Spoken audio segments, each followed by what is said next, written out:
Shalom, shalom, Israel. First and foremost, I want to give all honor, glory, and praises unto YAHAWAH, YAHAWASHI, RICANS.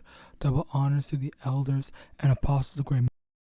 And shalom to mighty AHPARYam, who are diligently waiting to be delivered from the spinal captivity. This is Brother Kawakab coming at you with another lesson. Today's lesson, we're going to be talking about the benevolence, the mercy of YAHAWASHI. Okay, so inspiration to do this lesson now. Inspiration to do this lesson actually comes from the fact that, I kind of did speak on this before, but there's some more, that I really want to get into, and it's the fact that, there are evil or that actually get good things coming to them. All right, they get to enjoy certain good things. Okay, and I did speak on it before, where what's it called? How the rich people. Well, let me get it over here. So Luke chapter 6 verse 20. Luke chapter 6. Okay, in Luke chapter 6, it basically talks about in verse 24. Woe unto you that are rich, for ye receive your consolation. And then it goes down and says, woe unto you that are full, ye shall hunger. Woe unto you that laugh now, for ye shall mourn and reap. Woe unto you, when all men shall speak well of you, for so did their fathers to the false prophet. But I say unto you, which hear, love your enemy. Okay, well, yeah, that's basically the thing. All the good stuff of, the rich people, the people that are rich now, okay, they receive their consolation. That's a big major thing. Okay, it's a matter of enjoying yourself now. Okay, in this temporal time. All right, in the time of a corruptible treasures, as it says in Matthew chapter 6 verse 19 to 20, 19 and 20. All right, the things that are on earth, the carnal things, these are corruptible and these are temporal. Okay, whereas on the flip side, the things that are spiritual. All right, so it really kind of opens up our eyes to be able to see and understand that the fact of the matter is, when we are, let me get that as a matter of fact, these two precepts actually.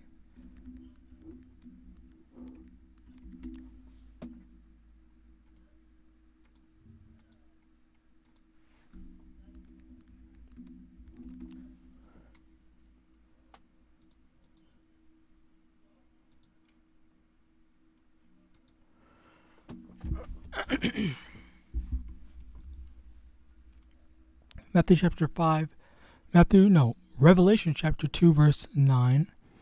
I know thy works in tribulation and poverty, but thou art rich, and I know the blasphemy of them which say they are Jews, and are not, but are the synagogue of Satan. Okay, so as a result, it says, I know thy works, tribulation and poverty, but thou art rich. Let's go into seeing what does it mean by thou art rich. Okay, Matthew chapter 5 verse 3. Blessed are the poor in spirit, for theirs is the kingdom of heaven. So it says, blessed are the poor in spirit. So in spirit, are we rich? In spirit, are we blessed? In spirit, we have everything. Okay, and we see that we have that understanding from this. Let me get that as well. 6. Matthew 6 verse 19. Lay not up for yourselves treasures upon earth, where moth and rust doeth corrupt, and where thieves break through and steal. But lay up for yourselves treasures in heaven, where neither moth nor rust doeth corrupt, and where thieves do not break through nor steal. And if you also remember about the parable of the rich man, who he built up a bunch of storehouses. Okay, and he had a bunch of wealth and whatnot. And after he built up and set up all his wealth, all right, the Lord said, "Thou fool, right now is when I require your life." So the Lord killed him as soon as he built up and set up a bunch of wealth as well as food for himself so that he could just enjoy and relax all the rest of his life. All right, but right as soon as he was done prepping everything, then the Lord said, "Okay, well, it's time for you to die." All right. In that same sense, okay, we strive for the incorruptible treasures, okay, the incorruptible crown, all right, so that we can obtain that which is everlasting, okay, not the things that are temporal. Let's actually go into that since I said it multiple times. 2 Corinthians chapter 4 verse 16, for which cause we faint not, but though our outward man perish, yet the inward man is renewed day by day. For our light affliction, which is but for a moment, worketh for us a far more exceeding and eternal weight of glory. While we look not at the things which are seen, but at the things which are not seen. For the things which are seen are temporal, but the things which are not seen are eternal. So again, it goes into the things that are carnal are temporal, the things that are eternal are spiritual, okay? And the thing is the real main, meat potatoes, all right, with this is, actually call halayim la YAHAWASHI. That's actually another thing, when we are newer in this truth, we can only, drink the milk because we need to be weaned off the milk. But then, it is a saying that let's get into the meat and potatoes of it, and that's I think metaphoric or parabolic for the actual nitty-gritty and that more complicated stuff, so to speak. All right, and I just wanted to point that out. Anyway, Slakia, get back on track. The main thing is how we right now, the things that are temporal, we're not supposed to be striving for the things that are temporal. We're supposed to be striving for the things that are eternal. All right, and the thing to remember is we are going to, let me get that as a matter of fact, Slakia again.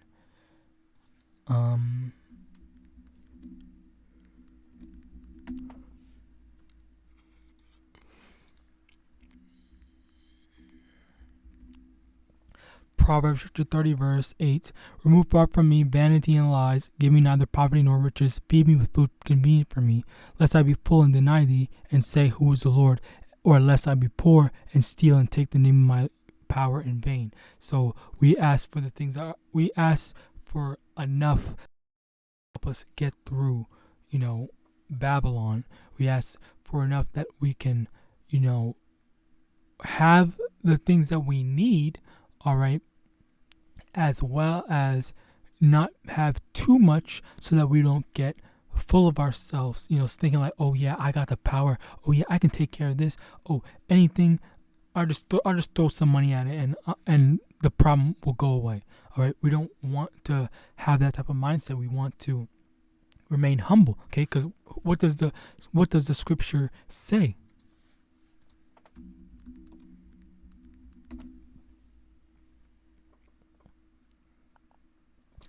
Matthew chapter 5 verse 5, blessed are the meek, for they shall inherit the earth. Psalms chapter 37 verse 11, but the meek shall inherit the earth and shall delight themselves in the abundance of peace.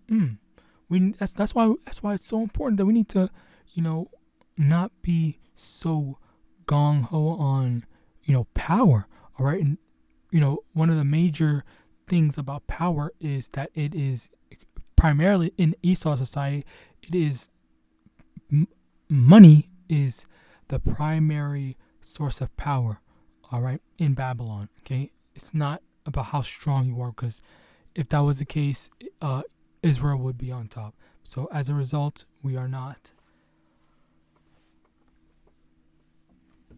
Slakia. Okay, so yeah, so we need to, be kept in check and not think too highly of ourselves.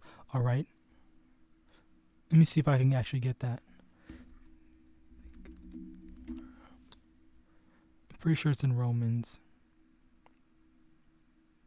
Romans chapter 12 verse 3.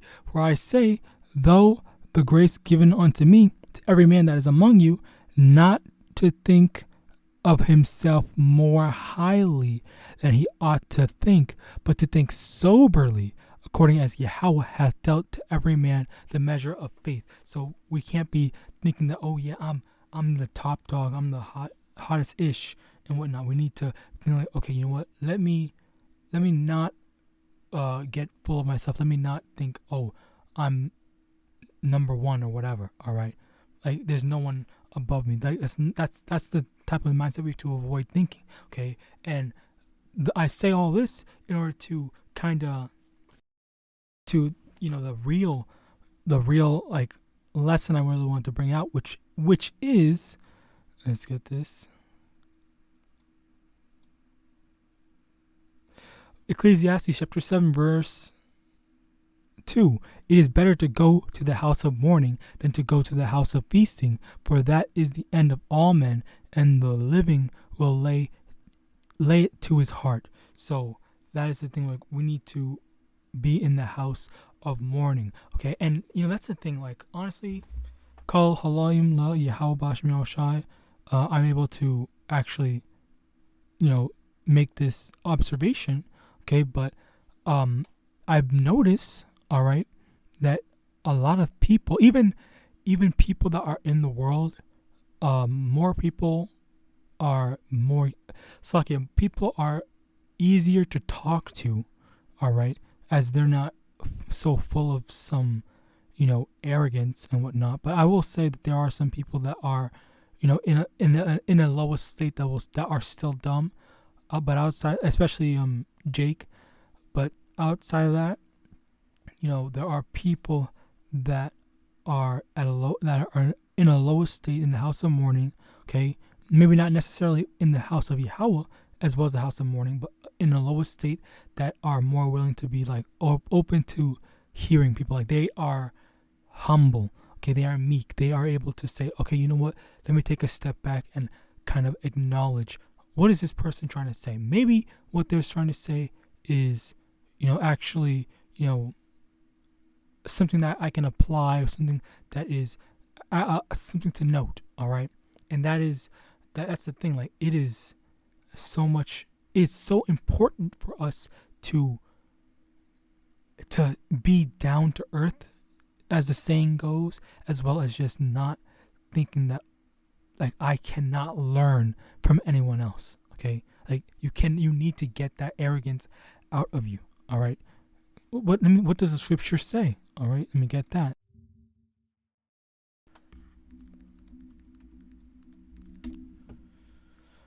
Proverbs chapter 16 verse 18. Pride goeth before destruction, and an haughty spirit before a fall. Okay, pride. Okay, fuck. Let me just get them both. As a matter of fact, Slovakia, waiting for the thing to load.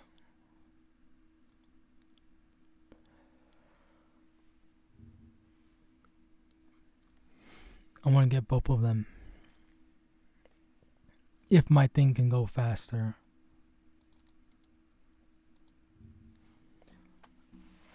That is insane. I'm not gonna lie. I did not expect that. Anyway, pride, noun, a feeling of deep pleasure or satisfaction derived from one's own achievements, the achievements of those with whom one is closely associated, or from qualities or possession that are widely admired. Okay, so again, like that. What's the one thing that people get when they have money? It's pride. They have like, oh my God, like this is the thing. This is all me. All right, that's that mindset that they have. All me. Okay, and I remember. What's it called? There was this one time. I was doing something and I accidentally said all me. All right, but then my brother had to say, hey, no, that's not you. That's the Lord YAHAWASHI. All right, and it's instinctual, and it's like sometimes you just want to say stuff, but you got to remember, and you can't just take credit for stuff that's not you. It's because the Lord YAHAWASHI allowed you or gave you the capabilities to do so, just like the Lord gave Esau the capabilities to be at the top of the food chain.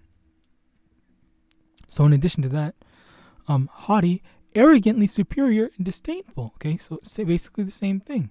All right, and this is going to be the fall of Esau. All right,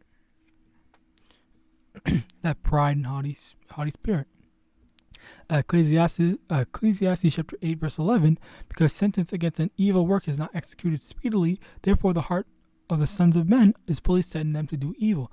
And again, like, it's just they are thriving, they're enjoying, they're in the house of feasting, and there is a period of time where they are actually enjoying themselves, and because it's not immediately that they're punished, all right, then they think, oh, okay, well, I'm gonna just keep on writing this until I get punished for it, okay? But then they're going to actually regret it, okay?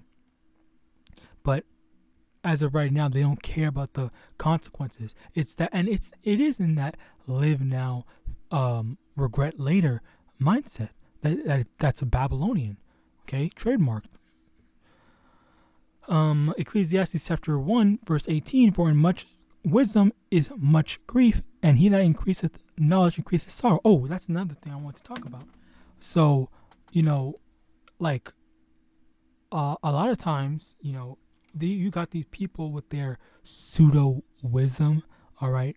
Like, say for example, if Kanye West said, oh, you know what goes around comes around, like, that's not, what the fuck was that? That's not a profound thing that he's saying. Like, it's not something that's new. All right, like we already knew that. Like, that's not anything new. And then people are like basically dick riding, like, oh my God, Kanye is so smart. He's so wise. Oh, this and that. Like, what the fuck are you talking about? All right, like this is some basic ass shit. All right, this is some stuff that you can learn as a kid. All right, like the people. Like, they try, and Saki, that's another thing entirely. Like, they take away credit from the Most High YAHAWASHI and give it to literally anybody that regurgitates it or rephrases it in another way. Okay, like a lot of these sayings, okay, like they're basically not necessarily regurgitation, but like, oh, let me copy your homework, just change it up a little bit. But the general message is the same, all right? Like, they take that whole, what goes around comes around. Don't judge a book by its cover. These two are both in the scriptures, but at the end of the day, like, they just change it up a bit. Like, they change the saying, all right? Because the thing is, say, for example, you judge an example of judging a book by its cover is like, you see a man, or you see a woman on the ground, she's holding her face like as if she just got slapped or punched or whatever, and you see a man standing over her, okay? Immediately that man is just hurting that woman for no reason, all right? Or he's unrighteously hurting her, okay? But then, oh, perfect, Chris Brown, okay? We all thought, oh, Chris Brown is so wrong. Why did he hit her? X, Y, and Z. He shouldn't be doing that, blah, blah, blah. But the thing is, what did that bitch do to make that nigga that mad? All right? Like, what happened? What happened that led up to that stuff happening? I'm not promoting, hurting people, but why did he do that? Because the thing is, the truth of the matter is that Eve, she does piss people off. She loves to piss Jake off. So I can imagine that there was a build up to that. Okay, so I'm not condemning or condoning, but I think we need to hear both. We would need to hear both sides of the story. Okay, which I don't think there was ever an explanation as to what happened. Okay, it's just he just took it. And then he just wanted to stop talking about it, all right? Because even if he did explain, why, people still, especially Babylon, they still were not going to care. They were just going to say, oh, it doesn't matter what happened. She could have shot you in the foot. She could have shot you in the stomach, having you bleed out. While you're on your deathbed, you don't hit a woman. And that's what they would have done, honestly, okay? So, like, he just cannot win. he could not win. And honestly, I'm not saying that's what happened, but you can't judge a book by its cover. All right, that's all I'm gonna say. Stealing one of their quote unquote sayings, even though they stole from the Lord first. Okay. Now, so as I was saying, for much wisdom is much grief. The thing is, for us right now, let me actually get that. There's a precept for everything, honestly.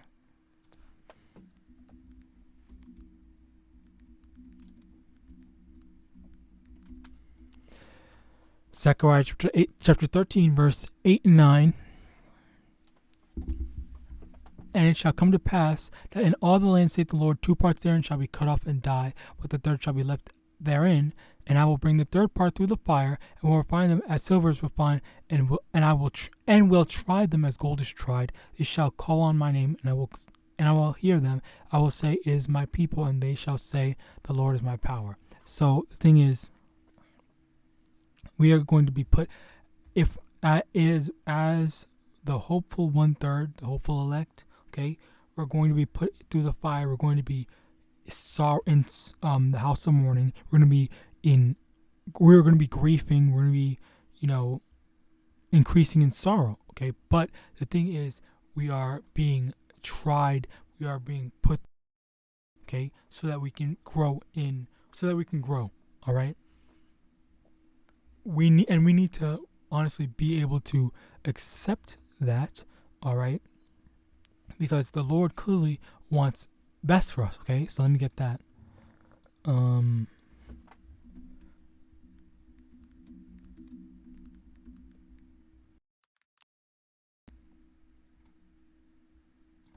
It's despise.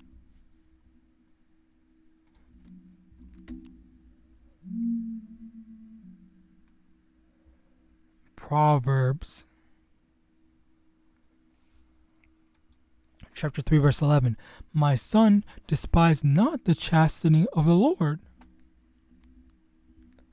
neither be weary of his correction. For whom the Lord loveth, he correcteth, even as a father the son in whom he delighteth. So, just because we're going through hardship, we're grieving, and we're in sorrow, it doesn't mean that the Lord hates us. It means that the Lord loves us because he wants us to be better. Because it's chastisement. Do you know what chastisement is? Okay, it says chastening, but whatever, same thing.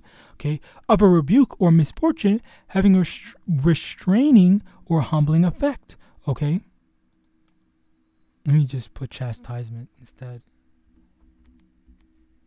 Chastisement.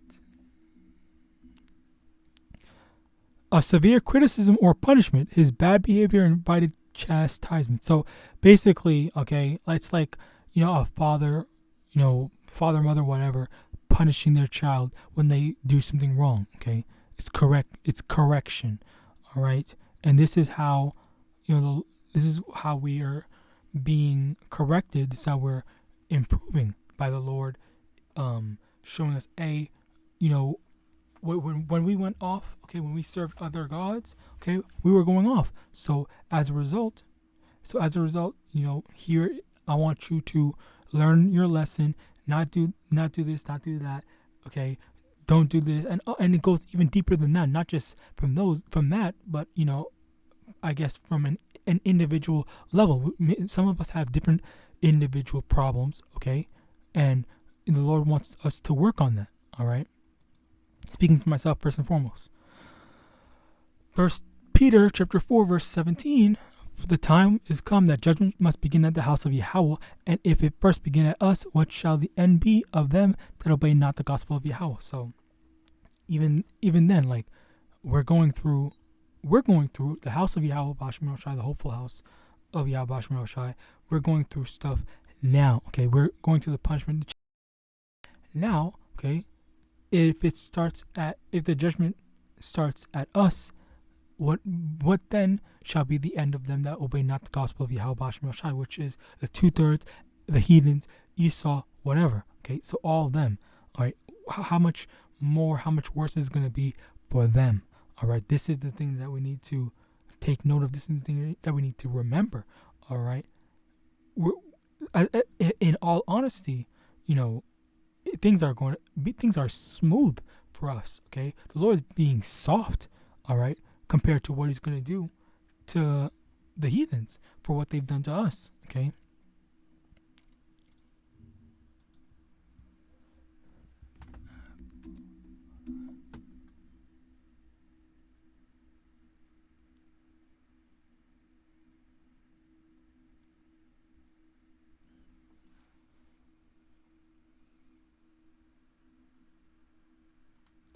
Zechariah chapter 2 verse 8. For thus saith the Lord of hosts, He sent me unto the nations which spoiled you. For he that toucheth you touches the apple of His eye. All right. Look at that.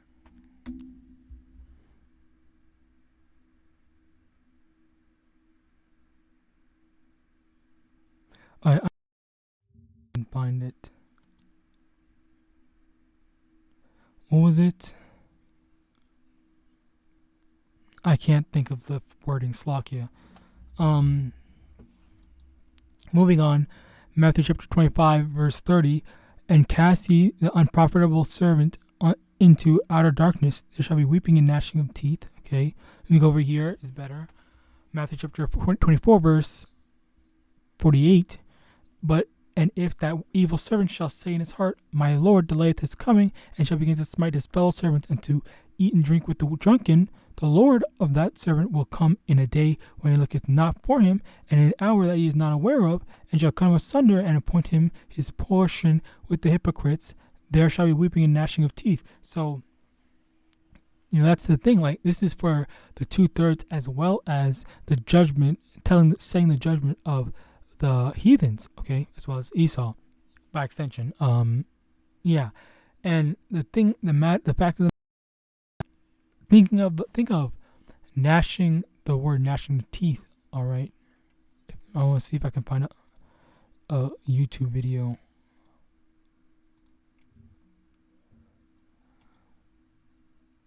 Actually, this was a good image. These 3, 4, 5 more. All right, let's see if we can get a video. Okay, I did not ask for that, but okay. Okay, yeah, Slakia. It's just they have these freaking Christian stuff, so I don't want to get it. I just thought I would show that thing, but we all know, what happens when we are gnashing our teeth and we're super mad, and like for example, if a kid was mad and crying at the same time, that's going to be how some of these people are, especially for the 2/3 and the what's the other one, the heathens. All right, like they're going to be so angry and sad that the Lord just is punishing them. Okay, especially after the Lord is punishing us, the hopeful house of YAHAWASHI, and then He's going to go on and do worse to those that obeyed not the gospel of YAHAWASHI. All right, so as a result, it's going to be a lot worse for them. We try to take the rebuke of YAHAWASHI, as best as we can. Okay, we accept that, we went off and we are trying to be better. Okay, but for them, it's going to be a lot worse, all right? Because they did not want to hear anything that the Lord was saying. So with that, I hope this was edifying. Just as a conclusion, just like we want to remember that we need to be in the house of mourning right now, for then when the time is come when the house of YAHAWASHI is going to be in the house of feasting, all right? That's the house of feasting is going to be permanent. It's not going to be temporal, as is the house of feasting today. Feasting is temporal, whereas they are following after. They're not following after YAHAWASHI. So as for us, we wait for the permanent house of feasting to come. Okay, because right now it's a temporal, and we don't want any part of it. Okay, it's that reverse thing. Okay, so in the inverse, all right, when things are inverted, okay, those that are striving and thriving, okay, or not striving but thriving, it's going to be a permanent time of happiness, whereas those that are going to be suffering in that permanent, when things are flipped, it's going to be, a permanent, not necessarily permanent, but